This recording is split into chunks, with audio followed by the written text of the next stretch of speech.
Hey everyone, this is Professor Hall, and I want to go over the chapter exercises assignment with you quickly to make sure that everything is clear. The textbook exercises activity includes two parts. Part 1, you will read chapters 1 through 3. Of course, you will not document that because you will be reading that on your own time. So that is not something that is included, but it is something that I'm asking you to do for the textbook exercises. The next part of the assignment is to open a new Word document and remember to place your name, course information, chapters, exercises, etc. in the upper left corner, including the word count. And you're going to answer the questions. First, on exercise number 4, which you will find located on pages 43 and 44, you will notice a section A, B, and C. Section A asks you to read the essay that is below. You will not be writing anything on a Word document because this part of the exercise is reading. Question B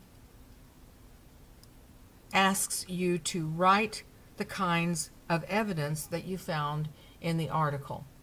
And for that, you will include that on your chapter exercises document by writing exercise 4, page 43 to 44, and then write B, and then answer that question.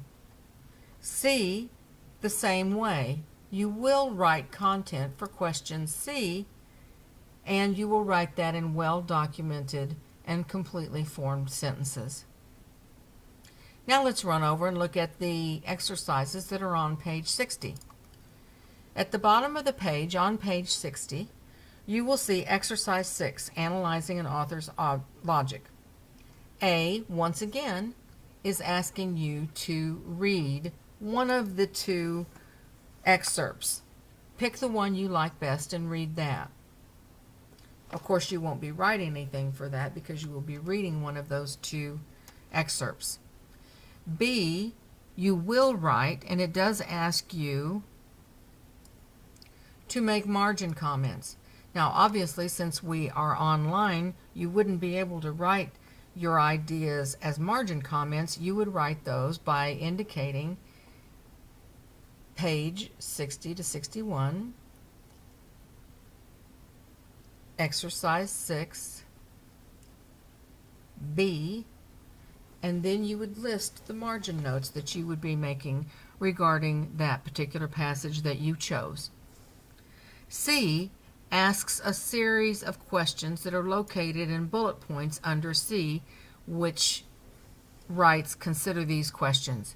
Each of those bullet points requires you to write 2 or 3 sentences, complete sentences, that speak to that particular question. So of all the exercises, C is the long one that contains a number of bullet points, each of which you would answer.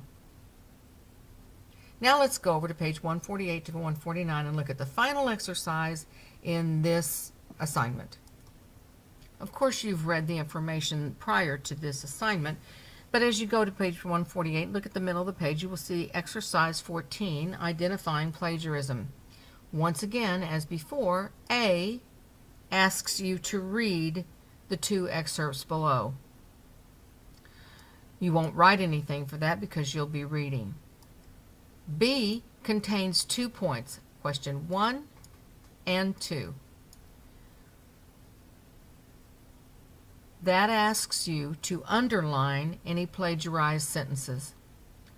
Since we are online, you wouldn't be able to underline that sentence. You would need to write out the sentence that you believe is plagiarized.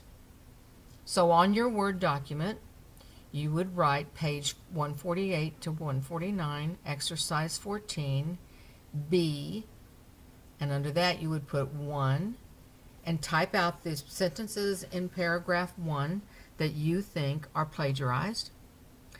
Then drop down and say number 2, and type out any sentences you find that are plagiarized in number 2. You will then read over your Word document, make sure it's all the way you want it to be, save it to your desktop. Now here I am back over here in Course Assignments, Textbook Exercises. I scroll down, I can look at the rubric to see what the grading rubric is for this. Click Submit here and submit that Word document. And that's the conclusion of this tutorial for the Chapter Exercises assignment for Research Writing 3345.